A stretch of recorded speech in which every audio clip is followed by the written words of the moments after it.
नमोस्तुनंताय सहस्त्रमूर्तये। हे अनंत, आपको प्रणाम है। हे अच्युत, हे सर्वशक्तिमान, सर्वव्यापक, अगम अगोचर, हे नित्य विद्यमान, विभु प्रभु स्वयंभू, आप अनंत हैं, आप विराट हैं, अनंत हैं। आपकी स्वाभाविक प्रवृत्ति के अनुसार अनंत में भी आप अनेक रूपों में विभक्त हैं। हे देव, आप एक ही हैं और अनेक होकर, अनेक रूपों में, जड़ चेतन होकर, जलचर थलचर नभचर होकर, अंडज पिंडज स्वेदज उद्भिज होकर इस संपूर्ण जैव जगत में केवल आप ही समाये हैं। तेरे नाम अनेक, तू एक ही है। एको हम बहु श्याम, बहु में अनेक में आप ही एक है। जो बहु वैविध्यता है, बहु विविधता है, अनेकता है। हे प्रभु, आपकी जो प्रचुरता है, ये सब आपका ही प्रतिरूप है। इस एकत्व की अनुभूति के लिए, उस ब्रह्मत्व के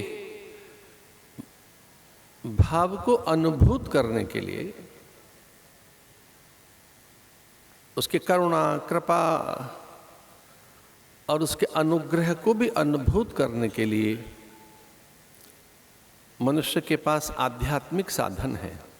उन साधनों में जो बड़ा अनुपम, उदात्त, महनीय और कल्याणकारी साधन है, उस साधन का उल्लेख करते हुए शास्त्र कहते हैं, आत्मनम तु तत्विद्धि। कुछ जानने योग्य है, कुछ समझने योग्य है, कुछ खोजने योग्य है।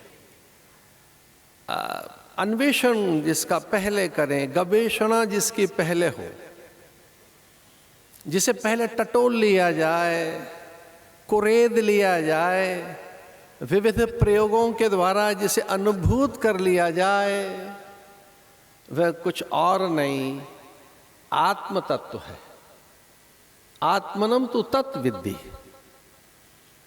क्योंकि ये तत्व नित्य है, शाश्वत है, ये मिटता नहीं है, इसे विकार नहीं है, इसे परिवर्तन नहीं है, ये घटता बढ़ता नहीं है, इसमें पूर्णता है, इसी में रस है।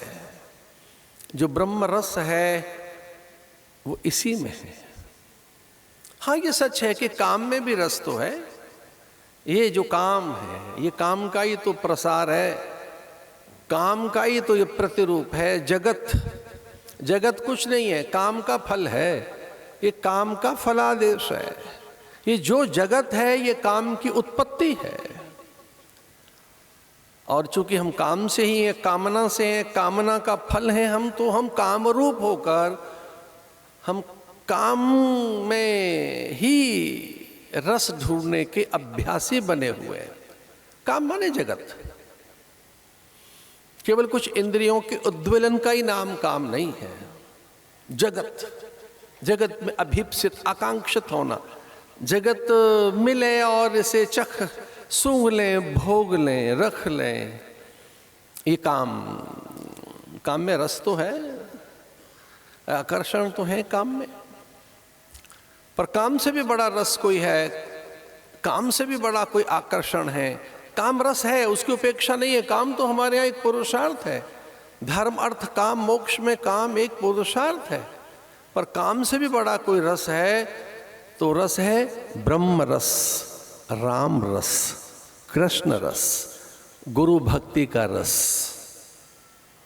एक रस अलग है, वो एक अलग आकर्षण है। वो जगत के आकर्षण मंद होंगे, म्लान होंगे, रीत जाते हैं, खो जाते हैं। भाई जगत कैसा है, फूल से देख सकते हैं कि अभी कली और उसमें कुसुमता, सुरभिता, सौकर्यता, सौरस्यता, उसमें एक सुंदर आकर्षण, दीप्ति, नवलता, उसमें मोहकता, खिलने के बाद वो कैसे खींचती है अपनी ओर कली। फिर भ्रमर है, मधुमक्खियां हैं, तितलियां हैं, पुजारी है, कवि हैं, मनीषी हैं, मन चले तोड़कर सूंघकर इधर उधर। एक कली ऐसे सबको अपनी ओर खींचती है फूल बनकर। है तो सही, जगत में तो आकर्षण है, पर उसे रहने दो, कली को वहीं डाल पर खिलने दो। फिर देखो कुछ देर के बाद और कुछ दिन के बाद कि फिर वो कहाँ गए आकर्षण। अब न तितलियां हैं, न मधुमक्खियां हैं, न भ्रमर हैं। अब वो पात पल्लव सूख रहे, मुरझा गए और फिर से वो माटी में माटी बन गए। इस जगत में जो है वो स्थिर नहीं है। इसलिए कभी आत्म पिपासु, जिज्ञासु, हमारा मन, हम सबका मन उसे खोज रहा है जो नित्य रस है, उस ब्रह्म रस का आकांक्षी है हमारा मन। हम स्वभावतः उस ब्रह्म रस के ही यात्री हैं, उसी के खोज में हैं हम, उसी के अन्वेषण की ओर हैं हम कि वो कैसे ही हमें प्राप्त हो।